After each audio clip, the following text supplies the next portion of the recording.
Jai Sri Krishna. This video is for Gita Olympiad 2025. Om Shri Paramatmane Namaha. Shrimad Bhagavad Gita Athaikadashodhyayah. Arjuna Uvacha Madanugrahaya Paramam Guhyamadhyatma Sanyitam Yatvayoktam Vachastena Mohoyam Vigato Mama भवाप्ययौ हि भूतानां श्रुतौ विस्तरशो मया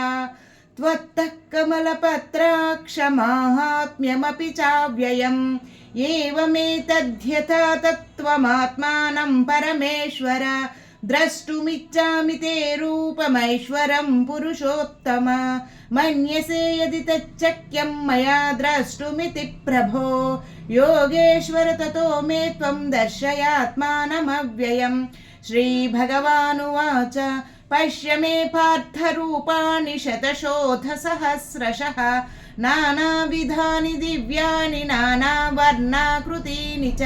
पश्यादित्यान् वसून् रुद्रान् अश्विनौ मरुतस्तथा बहून्यदृष्टपूर्वाणि पश्याश्चर्याणि भारत इहैकस्तैः जगत्कृत्स्नं पश्याद्य सचराचरम् मम देहे गुडाकेश इच्छान्यद्रष्टुमिच्छसि न तु मां शक्यसे द्रष्टुम् अनेनैव स्वचक्षुषा दिव्यं ददामि ते चक्षुः पश्य मे योगमैश्वरम् संजय उवाच एवमुक्त्वा ततो राजन् महायोगेश्वरो हरिः दर्शयामास पार्थाय परमं रूपमैश्वरम् अनेकवक्त्रनयनम् अनेकाद्भुतदर्शनम् अनेकदिव्याभरणं दिव्यानेकोद्यतायुधम्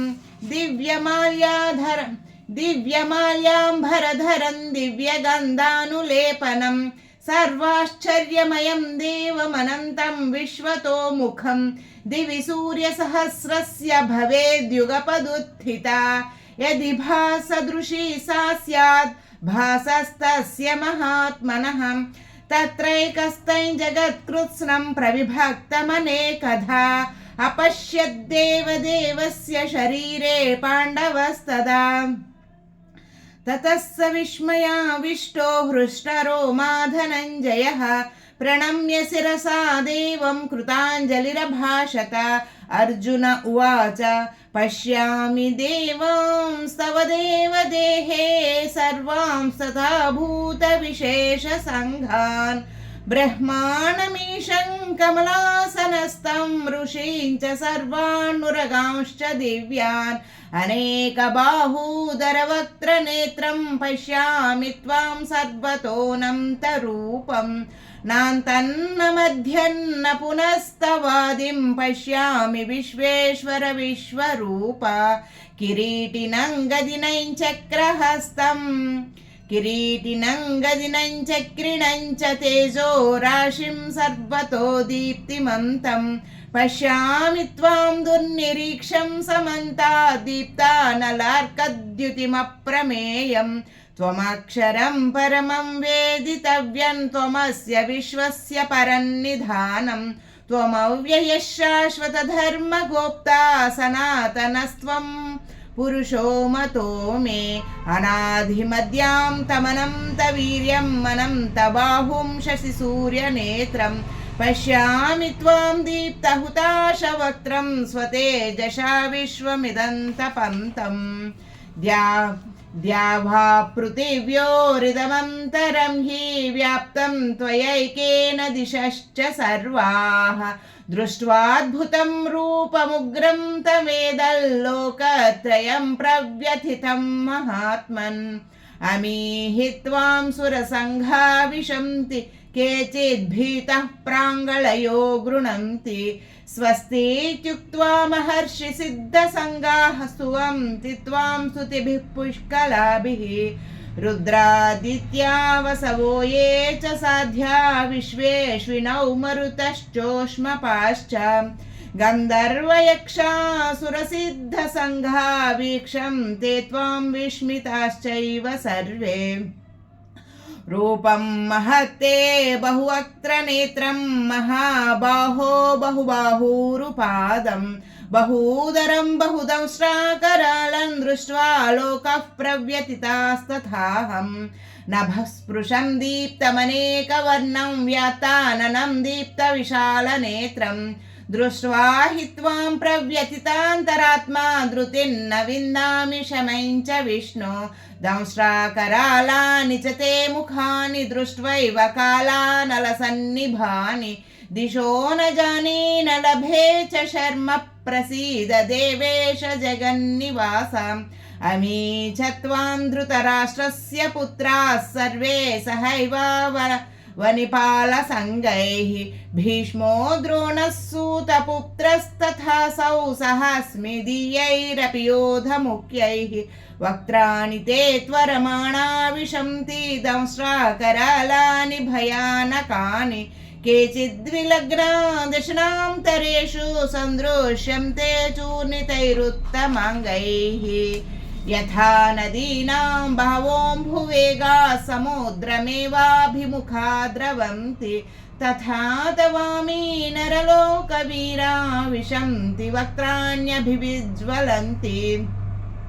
యథా ప్రదీప్తైజ్వలనం పతంగా విశంతి నాశాయ సమృద్ధవేగాః తథైవ నాశాయ విశంతి లోకాస్తవాపి వక్త్రాణి సమృద్ధవేగాః లేలిహ్యసేగ్రసమానः సమంతాల్లోకాన్ సమగ్రాన్ వదనైర్జ్వలద్దిః తేజోభిరాపూర్య జగः సమగ్రం భాసస్తవోగ్రాః ప్రతపంతి విష్టో ఆఖ్యాహి మేకో భవానుగ్రరూపో నమోऽस्तु తే దేవవర ప్రసీద విజ్ఞాతుమిచ్చామి భవంతమాద్యన్న హే ప్రజానామి తవ ప్రవృత్తిం శ్రీభగవానువాచ కాలోస్మి లోకక్షయకృత్ ప్రవృద్ధో లోకాన్ సమాహర్తుమిహ ప్రవృత్తః ఋతేऽపి త్వాన్న భవిష్యంతి సర్వే ఏవ స్థితః ప్రత్యనీకేషు యోధాః తస్మాత్ త్వముత్తిష్ఠ యశో లభస్వ జిత్వా శత్రూన్ భుజ్య రాజ్యం సమృద్ధం మయైవైతే నిహతః పూర్వమేవ నిమిత్తమాత్రం భవ సవ్యసాచిన్ ద్రోణైం చ భీష్మైం చ జయద్రథైం చ కర్ణం తథాన్యాన్యపి యోధవీరాన్ మయా హతాస్త్వం జహిమావదిష్ట వ్యర్థిష్టా యుధ్యస్వ జేతాసి రణే సపత్నాన్ సంజయ ఉవాచ ఏతచ్చుత్వా వచనం కేశవస్య కృతాంజలిర్వేపమానః కిరీటీ నమస్కృత్వా భూయ ఏవాహ కృష్ణం సగద్గతం భీతః ప్రణమ్య అర్జున ఉవాచ స్థానే ఋషికేశ త్రవ ప్రకీర్త్యా జగత్ ప్రహృష్యత్యనురజ్యతే చ